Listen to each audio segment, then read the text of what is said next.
Welcome to Intuitive Living. I'm your host, Silvia Sisson, and in this episode, I will talk a little bit about chakras, what are chakras, where they're located, and how to work with them. So let's go right into the chakras in itself. What are chakras? So chakras are invisible energy centers within us and around us, and they look like round discs. They spin. Each chakra has its own color, and each color associates to different mental and physical aspects of a person, and I'm actually able to see them. Some people feel them, some people just know which chakras are out of balance. So chakra in itself, the word chakra is actually Sanskrit for wheel. And they look like wheels. They look round, they spin. Each chakra has petals. So depending where the chakra is located, there's very few petals and then a lot of petals. So I'm going to start off with just showing you where the chakras are located, and then we're going to go into the first chakra and the second chakra, and if we have some time, we're going to go into the third chakra too. If not, that will be another episode maybe next week or in 2 weeks. Just keep that in mind. So yes, let's go back to where they're located. So the first chakra is actually located at the base of our spine between our legs. It's red. It should be red if it's nicely balanced. The second chakra that's located right below the belly button, it's called Sacral chakra, and it's actually orange. So if it's nicely balanced, it should be a nice, rich orange attached to it. The third chakra, called Solar Plexus Chakra, is actually located right over our belly, and that should be a nice, bright yellow if it's nicely balanced. The fourth chakra is the heart chakra that's located right over our heart, and it's actually nice emerald green. The fifth chakra is your throat chakra right over your throat, and that should be a nice light blue color attached to it. We have the third eye, so that's the sixth chakra, and that's between our eyebrows, between our eyes. And that's actually a nice indigo blue if it's nicely balanced. And then our last chakra is the crown chakra, and that's located right on top of our head. And that's actually a nice purple, rich purple, like a nice purple if it's nicely balanced. So why do we need to be aware of our chakras? The first thing I would give you is because if we are not aligned with our chakras, our whole system feels unbalanced. And that could mean on a physical level, emotional, and spiritual level.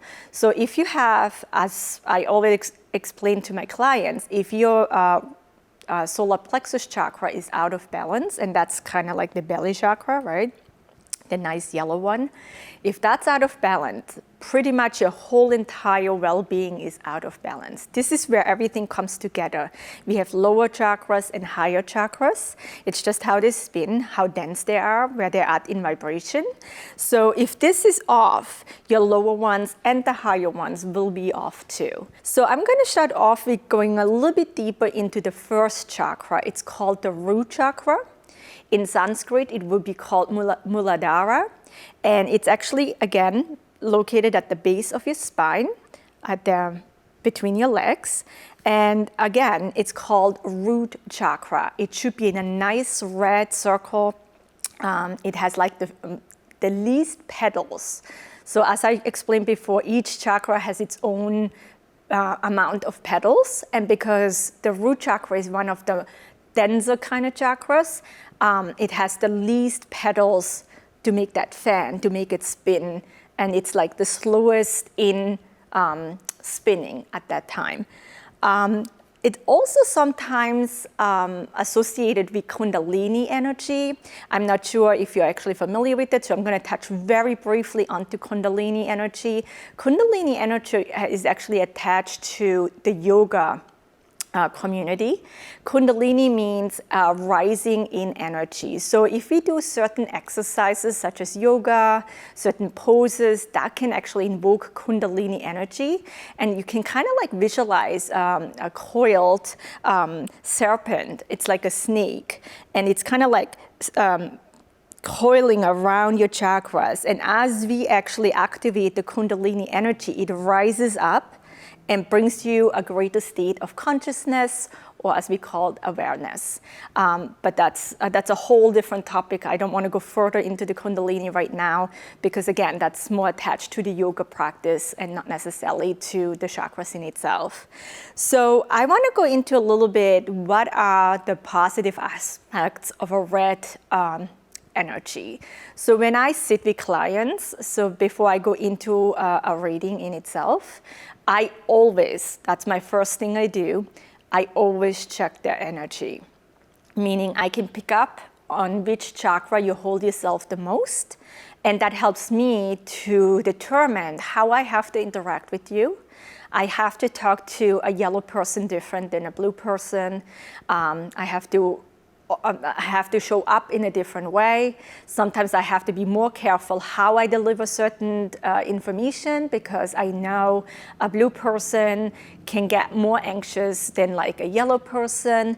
So yeah, it's literally for me, and making sure I truly be able to connect with my clients at that moment. I'm truly connected on that next level, so we can go further into the intuitive reading. So yes, so I want to go into what will be, if you have mostly red, or you hold yourself in that red kind of energy, what are some characteristics you can watch out for? So the first thing I'm going to go in, it's like the positive aspects of a red person. If that chakra is very, very nicely balanced, you are very secure, and that could mean on a personal level, financial level. You feel grounded, a grounded energy, somebody that's not all over the place, that's very focused, very settled in energy. For me, on a personal level, when I connect with the red person, I sense or see with them a lot of loud energy. They come in and they own the room. They don't even have to talk. They don't have to do anything. You just know they are big in energy. But you also know when they leave the room, because it's kind of like the energy just gets sucked out of everything.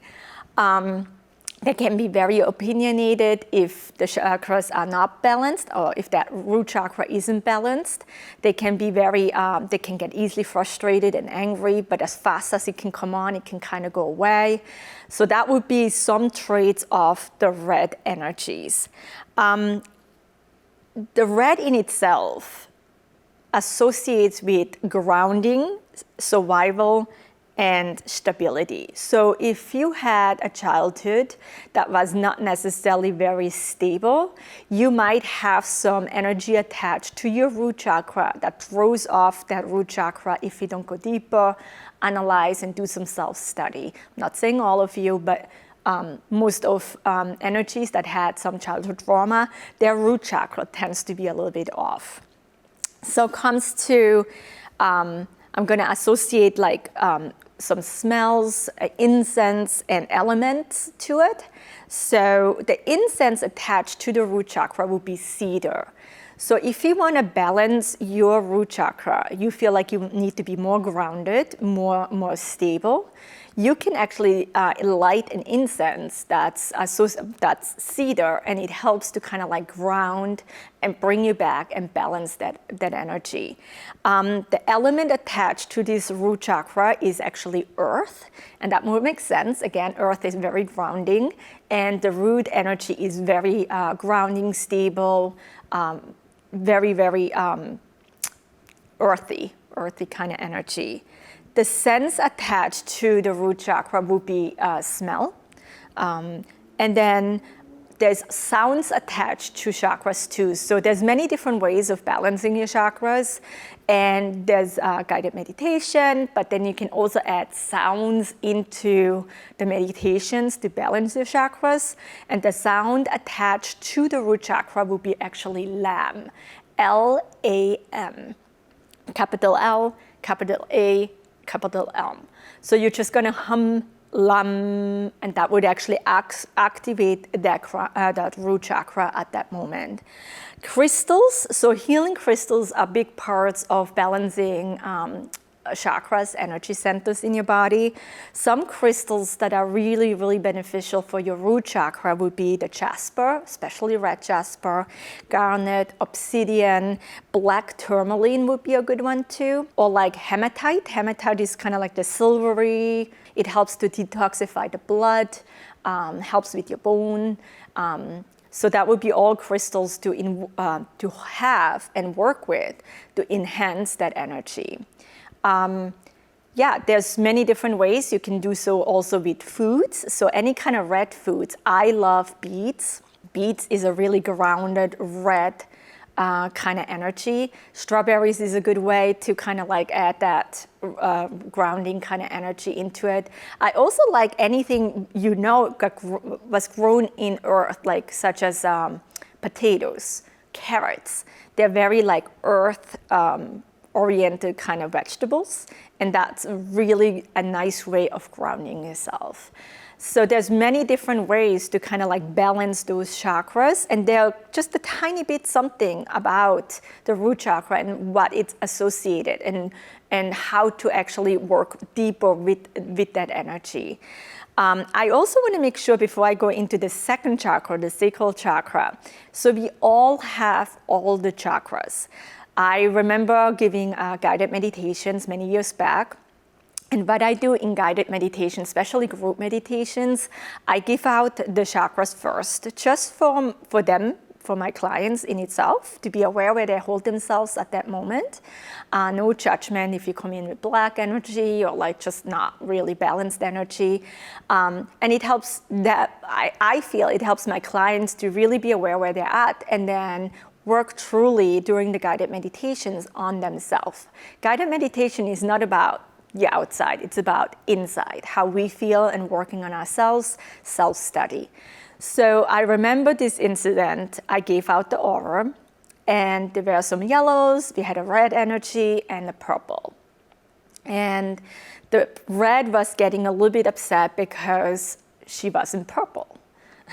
So it was a little bit of competition going on, and they're like, I want to be purple. And I'm always going to try to explain to my clients and my viewers, again, you have all the 7 colors. Everyone has them. You might hold yourself on one of the particular chakras. That's where you hold yourself the most in characteristics. But you don't have just red in itself or just the purple. We all have all 7 of them. So there's no competition. I think learning to truly embrace what color you are, and then the good and the bad that comes with it, with there is polarity. So there's the negative and the positive, the black and the white. But learning to balance that is the key here, and not trying to be somewhere where it's not necessarily in your highest good at that moment. So if I see you in red and your favorite color is purple, don't get discouraged. Work with that red, incorporate that, and make it your friend. Make it your strongest asset. Does that make sense a little bit? So no competition. You have all the colors. The color I'm picking up is mostly where you hold yourself the most in emotional, physical, and spiritual aspects. The second chakra is called Sacral Chakra. And the Sanskrit name for it, and just be with me, it's a little bit more complicated. It's Swatisthana. The sacral chakra is located at a little bit below your belly button. So it's all in like reproductive, lower back, hips. That's all where the sacral chakra comes in. And if it's balanced, nicely balanced, it should be a nice orange, strong orange energy. The sacral chakra in itself relates to self-respect and success. So if this is out of balance, again, you might not have a lot of boundaries because, again, you overstep or you let yourself be overstepped. You might not feel you deserve any kind of success. That tends to come in all in your lower, again, below your belly button, around your hips, lower back. That's what's associated with. Orange, the color orange in itself, is a great emotional stimulant. I remember years back, so I do a lot of things with colors in my personal life. Many years ago, we bought a house. Many years ago, we bought a house, and I started to freak out a little bit because I was used to, in Switzerland, to move quite a bit because we don't really buy houses in Switzerland.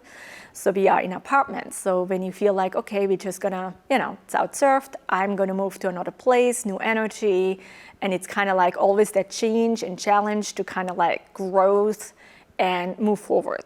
So yes, the American dream is buying a house, and that's kind of like a big accomplishment here in the United States. And I remember about 20 years ago, we bought the house and I had a freaking meltdown because I felt a little bit overwhelmed to think that I would have to stay in a house for like up to 30 years. Being in one space and not having any change is overwhelming. It was depressing to me. And my husband said to me as we signed off on the papers, but that's okay, you can paint. And I think he literally did not know what he actually put out there because I paint the inside of my house literally every 2 to 3 years. And there was one time I actually invoked the orange a little bit more because I did struggle with orange energy quite a bit. When I do my own chakra balancing and I actually observe my chakras, my second chakra, the Sacral chakra, the orange one, is always a little bit more challenging for me to actually balance. So I thought it would be a good idea to just kind of like invoke that into my life and, paint my bedroom wall orange. Well, don't do that. Not a good idea. Orange is, again, a stimulant, and I had a heck of a time relaxing, heck of a time going back to sleep or falling asleep or staying asleep.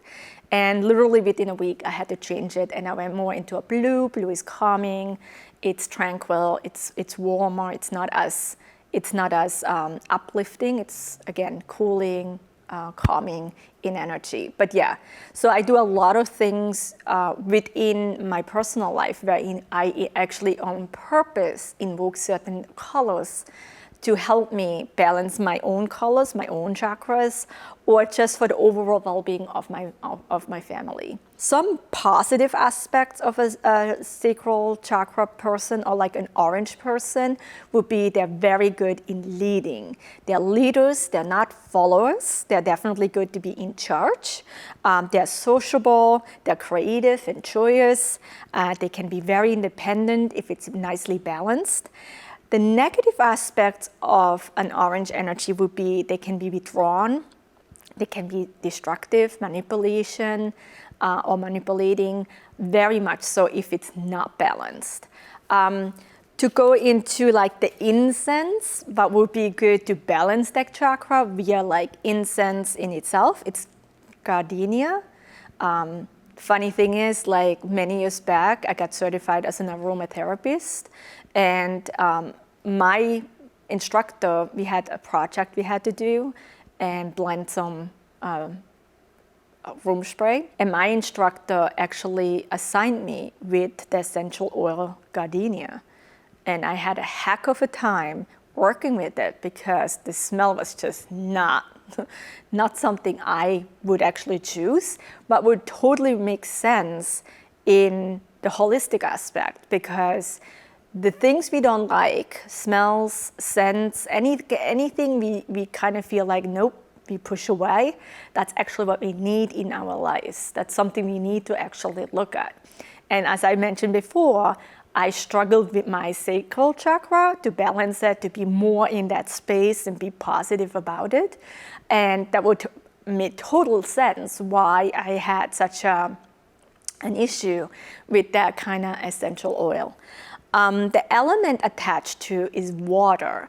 What's very interesting, so when I do a guided meditation and I balance my chakras, I sometimes feel when I go into my sacral chakra, my orange one, it feels like water. It's like waves. and it almost kind of like makes me a little bit seasick when I work with it. Again, it's just something I can pick up on. That might not be something you can actually connect with, and you might not. Just something to be aware of. The sense attached is taste.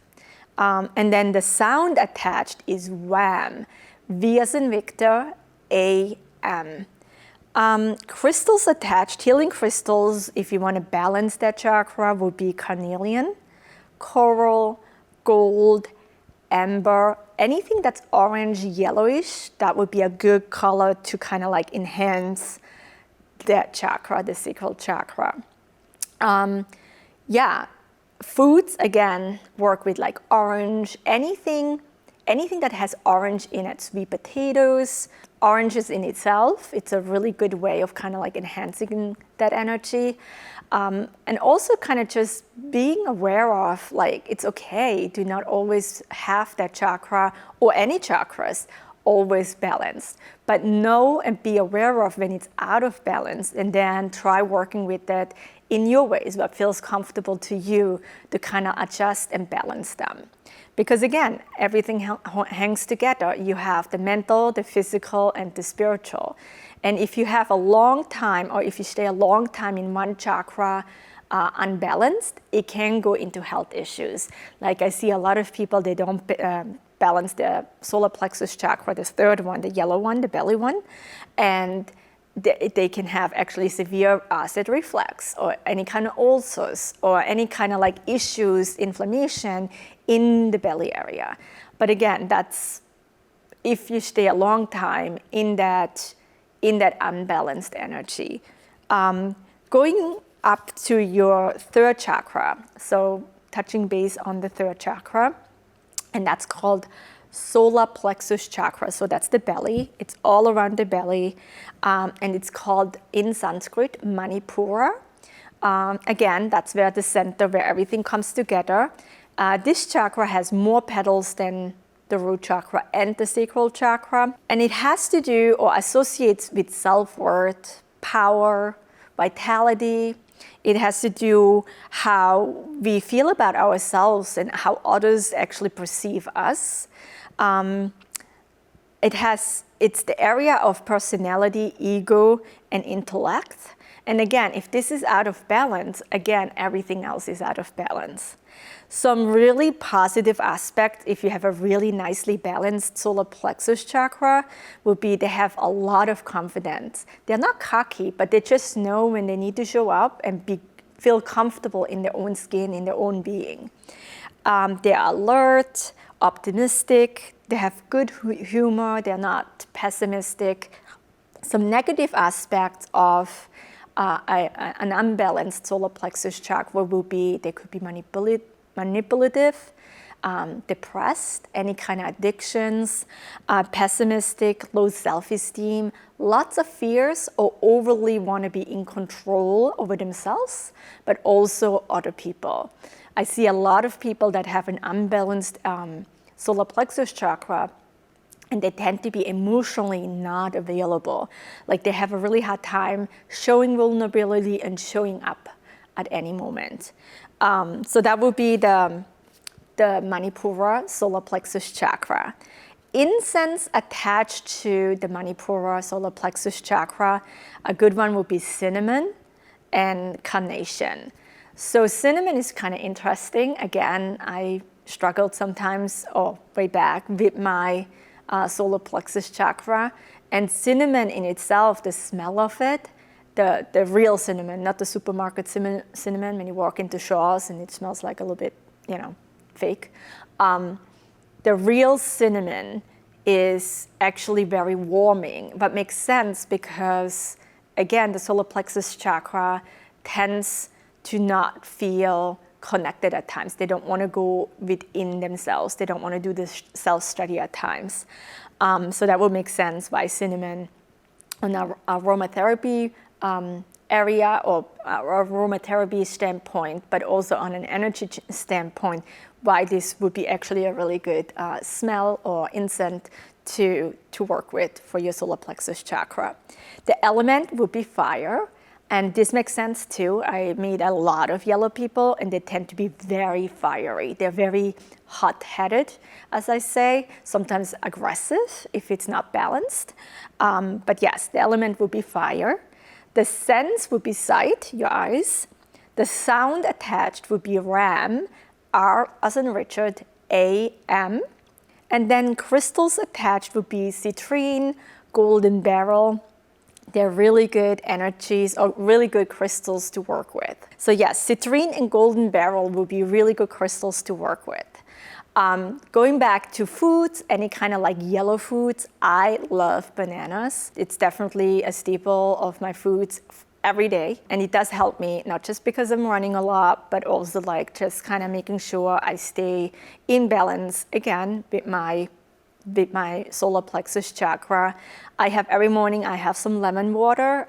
Lemon water, again, is the lemon in itself is yellow, but also lemon water helps to detox. And that helps me to kind of just stay on top with my belly, with my energy, with my stomach at that moment. So yes, there's many different ways of actually working with your chakras and balancing them and making sure you're aware of how they function and how they are. I think also like if you have the capability of seeing them, I want to go very quickly into, before I'm going to end with this first episode of the chakras, I want to go very quickly in explaining a little bit. So if you see chakras, energy centers within yourself or for other people, I think the main thing to know if you need to balance them is it's not about how small they are or how big they are. It's about making sure they're all the same size at the very end. So if you can actually see your energy centers and say your root chakra is really big, but your sacral chakra is very tiny, and then your solar plexus is really big again, and then your heart is tiny, your throat is tiny, your third eye is tiny, and then your crown chakra is tiny, you might want to make sure you tune down the root chakra and the solar plexus chakra, those that are a little bit bigger. So they're all in the same kind of energy and not one is big, one is small. And making sure they're kind of round and not like fuzzied out or like deformed if you see them. I kind of just general what I do or what I say when I try to balance them. I say a general saying, and that could be something like, I'm going to banish all negative energy from this chakra, and you name the chakra, bless it with divine love and light, so it has the perfect color, perfect size, and the perfect spin for me. Then it's not necessarily me going in as an ego-based energy. I'm letting it be and let the universe decide what's actually my highest good at that moment. So I'm not getting confused. So that would be one way of balancing them. So this would be the three chakras. We had the root chakra, Muladhara. That's based on the base of your spine between your legs. It's red. We talked about the second chakra, sacral chakra, below the belly button. It's orange. We have the solar plexus chakra located over your belly, and that's yellow. So we talked about them.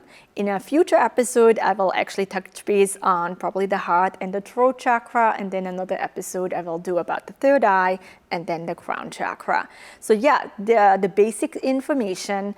If you have any questions, if you want to get more or get to know more about the chakras in itself, if you're interested in Reiki, and Reiki is another way of actually balancing your chakras, as a Reiki practitioner or Reiki master, that's what I do. I actually check out your energies and then try to put them back together for you.